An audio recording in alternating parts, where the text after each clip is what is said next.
आज हम लोग पढ़ेंगे derivation of Raoult's law, Raoult के नियम का सत्यापन। तो माना कि किसी विलयन में विलय की मोलों की संख्या या मोल प्रभाज मोलों की संख्या स्मॉल n और विलायक की मोलों की संख्या कैपिटल N है, इसलिए निकालेंगे कुल मोलों की संख्या। कुल मोलों की संख्या small n plus capital N और विलायक का मोल प्रभाज, विलायक का मोल प्रभाज यानी विलायक की मोलों की संख्या।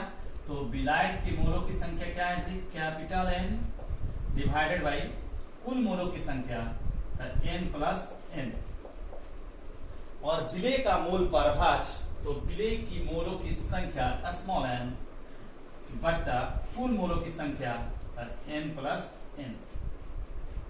Any problem? No problem. यदि शुद्ध विलायक का वाष्प दाब P अंश यानी P0 और विलयन में विलायक का वाष्प दाब PS हो तो विलायक के अणुओं का वाष्प दाब, विलायक के अणुओं का वाष्प दाब विलायक के मोल प्रभाज के समानुपाती होता है। तो विलायक के अणुओं का वाष्प दाब, बोर्ड पर देखेंगे, विलायक के अणुओं का वाष्प दाब क्या है जी? PS समानुपाती होता है विलायक के मोल प्रभाज के। तो विलायक का मोल प्रभाज क्या है जी? n बट्टा n plus n।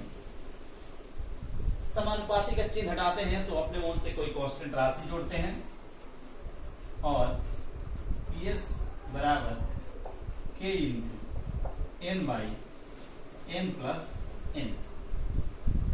Equation number first. ध्यान देंगे शुद्ध विलायक के लिए, शुद्ध विलायक के लिए लिखेंगे, यहीं पे लिख देते हैं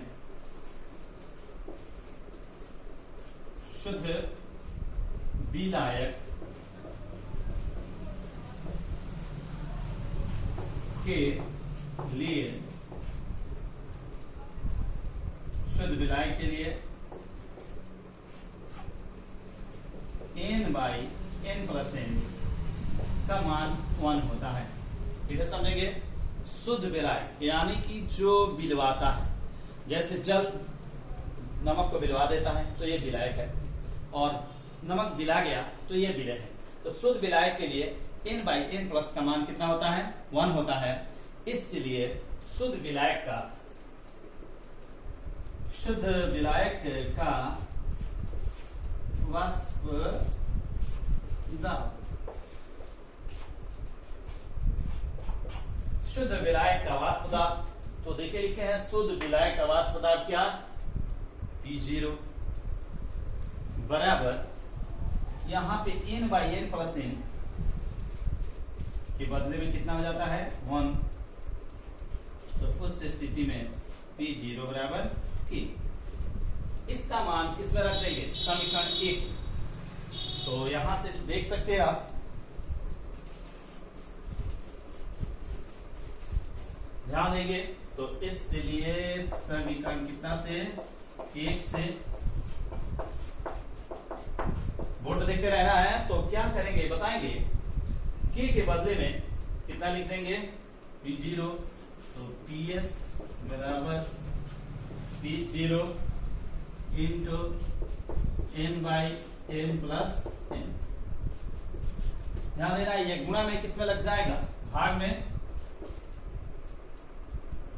PS upon P0 equal to n by n plus n। क्या करते हैं हम? दोनों तरफ माइनस से गुणा कर देते हैं, कोई अंतर नहीं पड़ेगा। तो माइनस से गुणा करेंगे तो माइनस PS ये P0 फिर minus n by n plus n। अब बोले सर ये कैसे? फिर माइनस से माइनस कट जाएगा। अब दोनों तरफ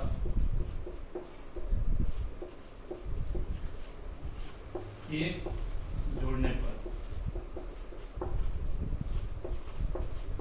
ध्यान दीजिए एक जोड़ते हैं तो 1 इसमें भी लिखा जाएगा 1 minus PS upon P0 1 minus n by n plus n।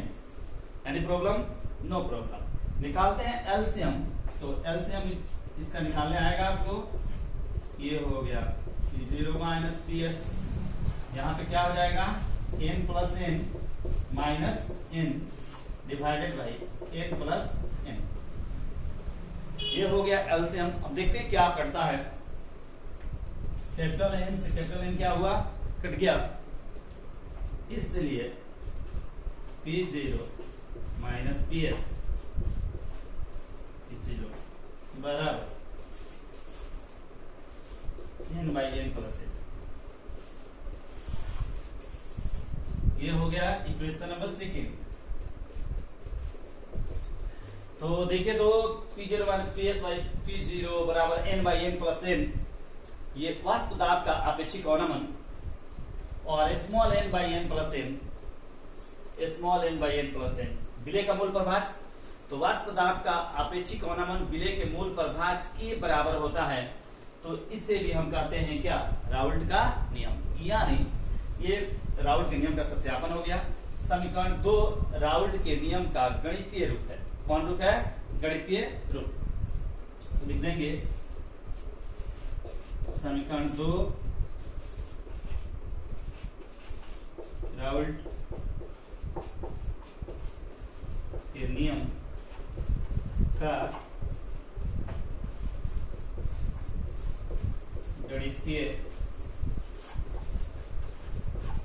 रूप है, और ये इसका प्रूफ हो गया।